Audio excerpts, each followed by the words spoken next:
Not gonna lie, my mouth is a little dry. I'm not. It's, it's too much crack, I'm telling you. No, not enough. And we're alive. Hey, welcome back to the Nub. I'm your host, the Merce. Hey, it's me, Felton. We do not have Infinity this morning, but we do have an interview that we will be playing after we give you a little news of what's going on. I'm going to go ahead and handle the Kickstarter news today because I'm very excited. A great friend of the Nub, a great friend of the show, and a good friend of ours as well, Johnathan Hedrick, just launched his Kickstarter for Freakshow Princess today, and he's doing a day one special where you can get a really great alternate cover done, or a really great alternate cover, I'm sorry, that would normally be selling on there for 45 bucks. You can get it for 20 or 25 bucks today. So head on over to that Kickstarter today, back it. I'm telling you, this is a fantastic story. This is one of those ones that kind of hits you in the feels a little bit. Maybe I'm sure it made Felton's eyes, a little sweaty. Mm-hmm. So Yeah. definitely worth a read. You did read that one, correct? Yes. And what were your thoughts? Well, I don't want to give away any spoilers, obviously, Don't, but I but mean, like, just your actual overall feeling of it. well, I thought making Palpatine a clone was very bold. I thought that was definitely an interesting choice.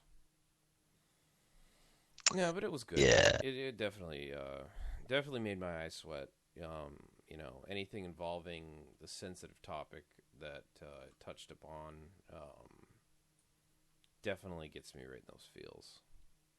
Well, yeah, he goes into, like ideas of like loneliness and sacrifice and all these things in just one book. It's a one shot. It's a one shot Kickstarter. Oh, I mean, it's I didn't mean any of that.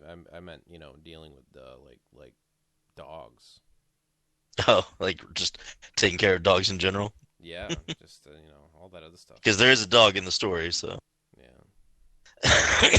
Well, I'm obviously dying from the coronavirus, so Yep. I guess Yep. we should jump real quick to the video game news. Anything going on in the video game world these days?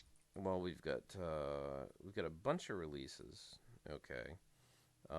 Basically, a lot of these little MOBAs and I don't know what you really want to call it, like hero-based games are coming out. One of them is called Wolson. I can't really pronounce it, but it basically is a Diablo clone. It seems pretty interesting. It's an action Diablo kind of game. Um, that's it seems like it might be worth your time and money. Big news: Baldur's Gate 3 obviously has been dominating the headlines right now. Everybody's been freaking out for and against it, mainly just because of the stylistic changes that they've implemented. It's no longer strictly a top-down game. They're doing a more of like a third-person over-the-shoulder view. If you want to opt for that, a lot of people are Ugh. upset and it's not real Dungeons and Dragons anymore. It's an action game. But when you Can actually you get in, still? I'm sorry. Can you still do the top down if you wanted to, though? oh yeah, yeah, you're still click to Oh, move. okay. I mean, it's Okay. not by any means like an actiony game. When you look at the combat, it's still turn based. It's still heavily based off of D&D rules. You're still, it does all the math basically for you, and Hmm. you really don't have to, sit there and build your character in the character sheet and think about the stats, which we really never had to do that with Baldur's Gate, anyway. But Hmm. we'll see because they definitely look like they've put a lot of thought into the story. You have a bunch of prefab characters that you can pick and play through their stories, or you can obviously make your own classic D&D Baldur's Gate style. So we'll see how it ends up. Okay. I mean, it's definitely the trailer and everything they're doing looks pretty, but it's happened before, like obviously the launch with No Man's Sky, where the demo was just kind of a wonderful little environment that, you know, really wasn't indicative of what was in the game. So we'll see how it Well, ends up. Well, hopefully all video game companies have learned their lesson from watching things like No Man's Sky or Anthem and things like that, and they're like, oh, maybe we should be a little more careful about what we're putting out and what we're portraying, you know? Oh yeah, especially Anthem Um, was such a dumpster fire of a release and follow up, and it just died. mhm. Now, there's something you're leaving out. Okay. The Final Fantasy VII playable demo launched today. Mm-hmm. So everyone needs to calm down, breathe, and go play themselves the demo for that. I know that you're not really well, no, you are. You're a fan of the Final Fantasy series, correct? I mean, oh, of course, I love the series. Final Fantasy 3, I believe it was Final Fantasy 5 in Japan.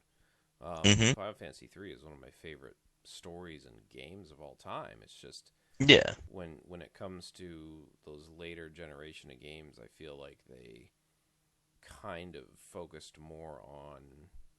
I mean, I don't know. I don't want to say the graphics and technology, but I feel like there was something lacking later on. Just it wasn't there. I mean, a lot like I don't know, like 8 kind of was open world, I think, Hmm. and then 9, 10, and I think 11 was just kind of very much an on the rails type of game, and I just didn't have that open world charm anymore. Well, 11 was the MMORPG. Well, yeah, So you're thinking like, minus and that. then 12 was back to open world format. But yeah, no, I understand where you're coming from. I know that I've seen a lot of people upset because apparently, I don't know if this is true or not, but I've seen that you can't play as Red 13 in this game. So I don't know how true that is. And again, they've taken the Final Fantasy VII game and they're splitting it up, from what I understand, into multiple games, which I think is stupid in in my opinion. But maybe if you can't play Red 13 in this one, you'll be able to play Red 13 in the next one, because I can't imagine gamers being okay with that.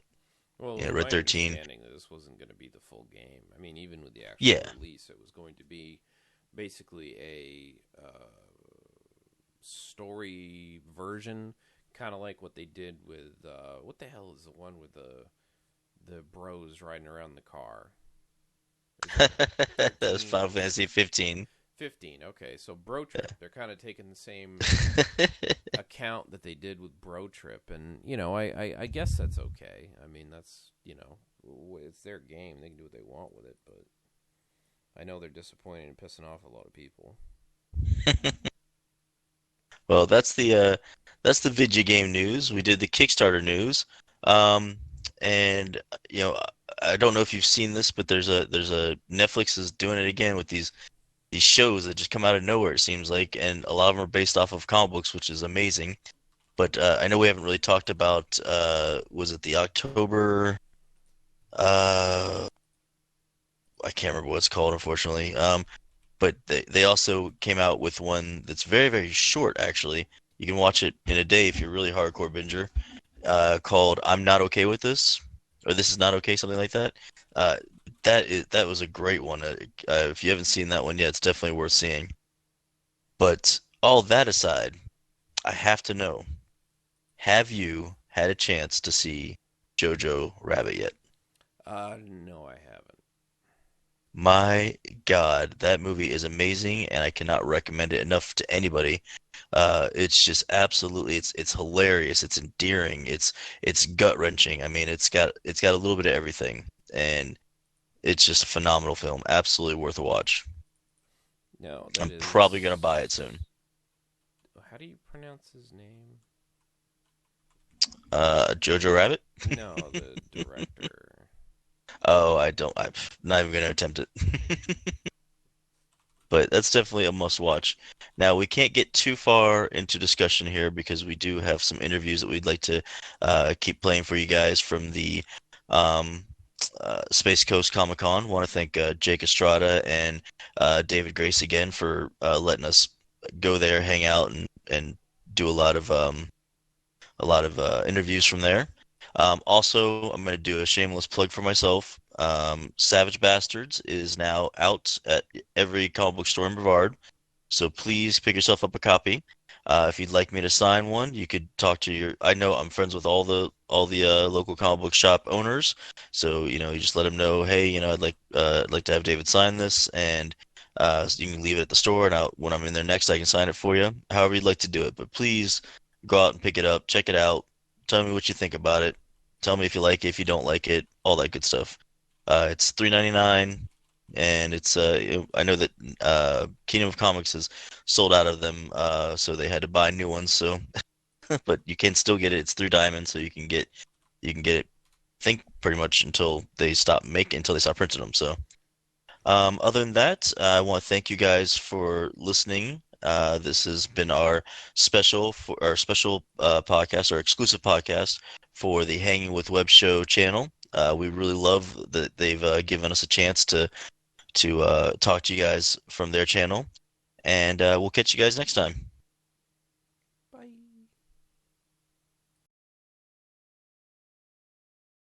Okay, we'll do it live. All right, Nubs, welcome back to the Nub to the Nub podcast. I think I almost killed Felton. Yeah.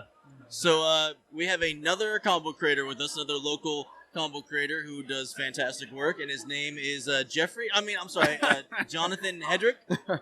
Right now it's Johnathan Hedrick, yep. Until someone else botches it later. Sorry, I had to bring that up. So Johnathan had a fantastic review of his comic book on a YouTube review thing, but the guy kept calling him Jeffrey, Right. And it was just like, wow. Yeah, it's kind of the thing now. I guess, CGC's misspelled my name on multiple labels, and you just get misspelled a lot, and now I'm just getting renamed, so... Honestly, yeah. whatever gets you to Marvel quickest is Yeah, what matters. exactly. Like, I'm just hoping that maybe someone will buy my comics thinking I'm Jonathan Hickman. There you Whatever. go. That's fantastic. If I can ride that. I gotta tell you, there's been many times where I wanted to call you Johnathan Hickman. Plenty times I wanted to call myself Jonathan Hickman. Oh yeah, I understand that. But I too. don't think I can live up to that. I don't know, man. So the two books that you have out right now, Freakshow Princess and Capable. Yep. Honestly, fantastic pieces. I love Thank you. Freakshow Princess. It's a one shot. I'm not going to give much of it away, but if you Right. if you want to maybe give like just a little taster, Right. So Freakshow Princess is a self-contained one-shot story set in a zombie apocalypse. It's very Night of the Living Dead-esque with a woman who's trapped in her boarded-up house with her dog while a zombie invasion is slowly growing outside the doors. And during this time, she's reminiscing on the different events and memories that kind of led to the situation she's at. Yeah. So even though it's a horror book, there's an underlying romantic theme, I'd like to say. There's a heart there. There really Yeah. is. It's again, you've got the horror element there, but Yeah. outside of that, you do have this story between her and her fiance, right? Right. Or is it her husband? Or is it fiance? Fiance, yeah. And I didn't flesh that relationship out very well in the story because I also wanted to keep it 24 pages and didn't need to dive too much into that. I don't think you needed to. I think with Right. what you did with the memories and things like that in that Right. story, you get what's going on. You get the Right. whole you get the relationship. You get what happened with the apocalypse. Even you get you get everything that led up to where she is now in the story. And Right. I thought it was fantastically written. Great, yeah, thank you. I also like to say that it's the overall theme is sacrifice, and I'd like to think that there's multiple layers of sacrifice that is seen throughout the 24-page story. I can definitely see that. Yeah, I appreciate it. And then you take a complete turn in the opposite direction. Yep. And That was do hard, right? a somewhat superhero esque book with Capable, correct? Yes. Yep. Capable is my superhero book. It's about a high school kid that has a disability. He's in a wheelchair, and he wakes up one day with super speed, and he quickly realizes, no pun intended, that other people around the world that have a handicap now have a superpower that's the opposite of what their disability was. And the major point of this title is going to be that not everyone's going to do the right thing with these powers. And we're going to see that play out over multiple issues. Which, I mean, I would be the same way. If I had superpowers, I would be I'd be a terrible person. Oh my god. I'm already a pretty bad person. Right. If I had superpowers... The only thing that's stopping me from being Magneto right now is superpowers. Or lack thereof. See, I couldn't even be that, because at least Magneto has an agenda. Like, the only thing that's keeping me from being, I don't know, the Blob, is that I don't have superpowers. Yeah, it would not be safe to go out on the road if I had superpowers. Yeah. It's like that line from Guardians of the Galaxy 2. It's like, I'm about to make a bunch of crazy shit over here. Right. I can definitely see that. Yes. But the artwork in both books, phenomenal. Yes, the stories are very well written. Appreciate that. I love the fact that you actually would tackle something like a disability in your story, and I feel like it's done with honestly a lot of what's the word? Compassion, respect, first off, and respect. Right. I don't feel like at any point in time you were ever poking fun of somebody having a disability, but at the same time you also weren't being cloyingly sweet about it either. Exactly. There was a bully in the school and that kind of thing. So it's not like you were shying away from that. Exactly. I think with Capable is it will relate to anyone who's been a high schooler. We've all been bullied. We've all been awkward and shy. It's probably more difficult for someone that has a disability or a handicap. But I didn't go into the book wanting to stand on a pedestal for that community because I don't have a right to do that. Yeah. So I went in there with that story, just telling it how I would experience it myself, by being respectful to that community, but also not pandering to it either. Now, I know that that right now, anywhere in Brevard, I'm pretty sure, right? Any of the comic book stores in Brevard, you can pick up either of these books, correct? Correct. Yeah, they're at Infinite Mushroom, 9.9 Comics, Kingdom Comics, and Famous Faces and Funnies. They've all had copies available. So you can definitely get those. And do you have signed copies there too, or? I think some of the stores still have some signed copies, but if you go in there and they don't have any, they can reach out to me, and I'll make a point to go down there and sign some copies, and they can put it in your subfolder, or they can set it aside next time you pick them up. Well, that's fantastic. What else are you working on now? Capable #2 is in the works right now. It's with the same artist from the first issue. That has a February deadline for the art to be complete, so I'm hoping it'll be printed in April. Okay. So I'll give you all updates on that when an actual hard date will come out for that. But I'm aiming for April, and then I have another title called The Recount that I've been working hard on, and I've been pushing that to some publishers. So maybe we'll hear something with that coming soon. Okay. I'm also working on an anthology book with a lot of other indie creators. That's probably going to be out at the end of the year. There's another project that I can't remember. Hey. I got like 4 different things right now. Obviously, you're sitting around on your butt doing nothing. Right, So, yeah. That's fantastic. Now, if they want to find you on social media, where are they looking? Yeah, okay. So on Twitter, it's Johnathan Hedrick without the vowels. Okay. And on Instagram, the same thing. Johnathan Hedrick without the vowels. Not Jeffrey Hedrick. Not Jonathan Hickman. Not Josh Hedrick. Not Jeffrey.